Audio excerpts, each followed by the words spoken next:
उत्तर प्रदेश अब दिन प्रतिदिन अपराध मुक्त होता जा रहा है।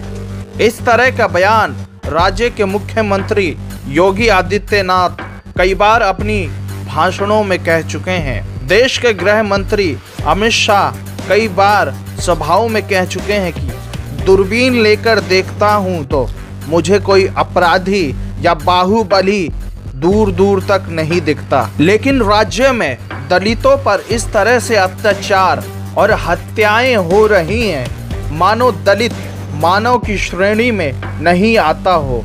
पिछले एक हफ्ता में उत्तर प्रदेश में दलितों पर अत्याचार और हत्याओं के मुकदमे 1 दर्जन से ज़्यादा हो चुके हैं, लेकिन सरकार अपने राजपाट के खिलाफ एक शब्द भी नहीं सुनना चाहती। लोकतंत्र में राज्य के मुखिया को सभी नागरिकों को एक समान न्याय और योजनाओं का लाभ देना चाहिए, लेकिन जब दलितों पर इस तरह का बर्ताव किया जाता है तो वहां की पुलिस और सरकार अपने कानों में रुई डालकर शांत बैठ जाती है।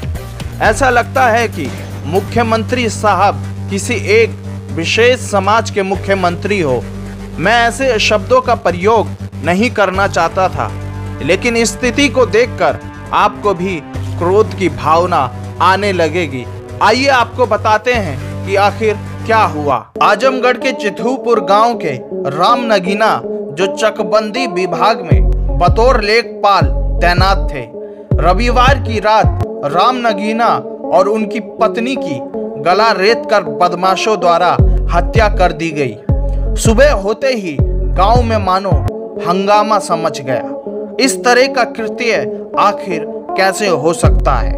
सरकार जहां दावा करती है कि अपराध और अपराधी का नाता उत्तर प्रदेश में दूर दूर तक नहीं है, लेकिन जब इस तरह की घटना सामने आती है तो देखने वाला और सुनने वाला दोनों ही गम के साये में चला जाता है। उत्तर प्रदेश में हम सब जानते हैं कि इस तरह की घटना कोई पहली बार नहीं हुई है, लेकिन जब सत्ताधारी पार्टी तमाम तरह के वादे और तमाम तरह के जुमले आपके सामने फेंकती है तो इस तरह का सवाल सरकार पर उठना लाजमी सी बात बनती है।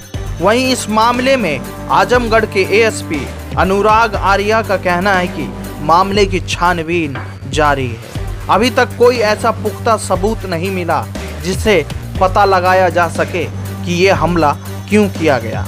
इस मामले में परिवार से बातचीत की गई और अज्ञातों के खिलाफ अभी एफआईआर दर्ज करना जारी है। मामले को देखते हुए आजाद समाज पार्टी के प्रमुख चंद्रशेखर आजाद ने इस पर टिप्पणी की है। वे लिखते हैं कि अंधेर नगरी चौपट राजा को प्रतिदिन चरितार्थ करती योगी सरकार। आजमगढ़ में एक दलित लेखपाल और उनकी पत्नी की गला रेत कर हत्या कर दी गई। प्रयागराज के बाद हफ्ते भर में ये दूसरी विभत्स घटना है। सीएम झूठी कानून व्यवस्था का दम भरते हैं, जबकि सच यह है कि दलितों के लिए यूपी कब्रगाह बन चुकी है। इस मामले पर बीएसपी प्रमुख मायावती का भी बयान आया। वह लिखती है कि यूपी में प्रयागराज के बाद अब आजमगढ़ में भी दलित पति पत्नी की कल रात गला काट कर हत्या कर देने की घटना भी अति दुखद, दर्दनाक व अति निंदनीय। दलितों पर आए दिन हो रहे ऐसे अत्याचारों को सरकार तुरंत सख्ती से रोके तथा दोषियों के विरुद्ध सही व सख्त कार्रवाई भी करे। बीएसपी की यह मांग। यह पहली घटना नहीं है। इससे पहले प्रयागराज में दलित परिवार के 4 युवकों की निर्मम हत्या कर दी गई थी। इस तरह के आपको तमाम घटनाएं उत्तर प्रदेश में आए दिन टीवी, अखबार और सोशल मीडिया पर मिलते रहेंगे। इस तरह की घटनाओं से क्या समाज शर्मिंदा नहीं होता? सरकार अपनी जिम्मेदारियों से आखिर कब तक मुंह फेरती रहेगी?